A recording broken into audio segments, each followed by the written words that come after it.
nasılsınız? Bana bu şey gelecekti, üzerine yine yapıştırdım. Bak verdiniz, çocuklarımızı mutlu ettiniz. Hani? Seçtin mi? Bakıyor hangisini istiyorsan. Hangisini seçtin? Beyazı mı seçtin? Şahinbey Belediyesi olarak 5 yıldan beri spor ayakkabısı dağıtmaya devam ediyoruz.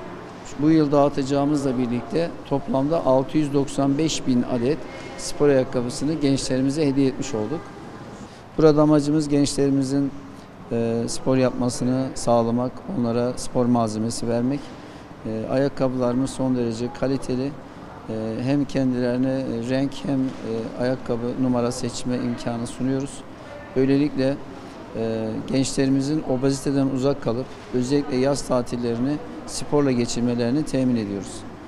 Yine Şahinbey Belediyesi olarak sadece spor ayakkabısı değil, aynı zamanda eşofman takımı, forma, bisiklet, futbol, voleybol, basketbol topu ve diğer spor malzemeleri dağıtmak suretiyle gençlerimizin 7/24 spor yapmalarını istiyoruz.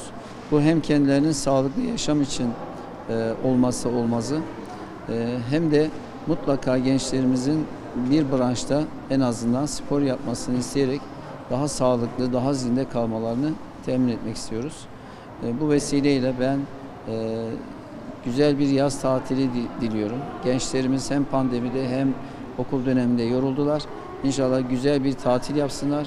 Hem spor hem kitap okusunlar. Çünkü birçok kitap dağıtıp tatillerini güzel bir şekilde değerlendirsinler diyorum. Hayırlı uğurlu olsun diyorum.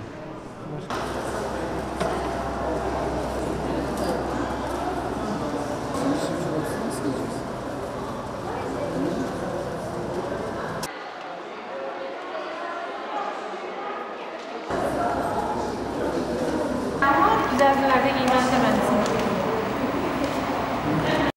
5. sınıfa geçtim. Spor ayakkabı hediyemi aldım. Mehmet amcaya çok teşekkür ederim.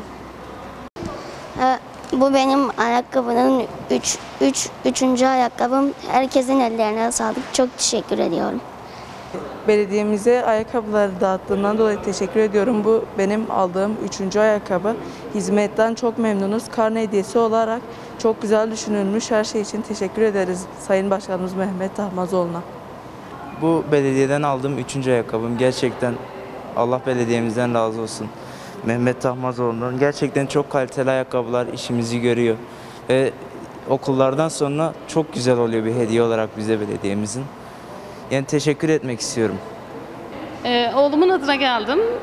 Ayakkabımızı aldım. 3. defa alışımız. Oğlumun adına çok teşekkür ediyorum. Başkanımıza teşekkür ediyorum.